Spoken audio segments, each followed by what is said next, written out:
Hello বন্ধুরা, কেমন আছো তোমরা? সবাইকে আবারও স্বাগত জানিয়ে শুরু করছি আজকে আরেকটা নতুন রেসিপি। এই দেখো, তাল তাল নিয়েছি। আজকে তোমাদের তালের একটা সুন্দর রেসিপি করে দেখাবো। তা বন্ধুরা, তাল আমি একটু গুড় দিয়ে সুন্দর করে জাল করে নিয়েছি। এখন এই দেখো, বোতল থেকে দুধ নিচ্ছি।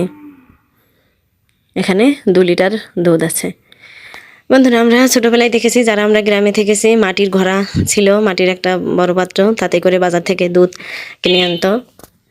তা বন্ধুরা, এখন হয়েছে বোতল, প্যাকেট, এখন যেমন এরকম। তা চলো বন্ধুরা, শুরু করে দিই। আমি উনুনে জাল ধরিয়ে নিচ্ছি। এই দেখো বন্ধুরা, খুব সুন্দর করে আমি দুধটা এখন জাল করে নেবো। দুধে বলক চলে এসছে।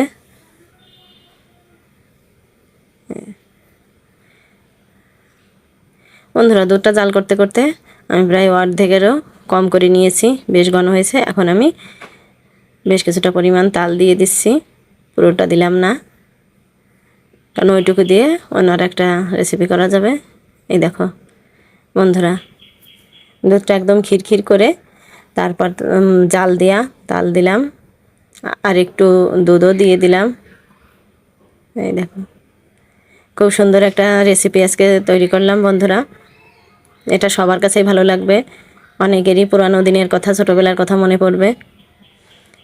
এটা মুড়ি, চিড়া, রুটি, এমনকি শুধু ডেজার্ট হিসেবেও চাইলে খেতে পারো।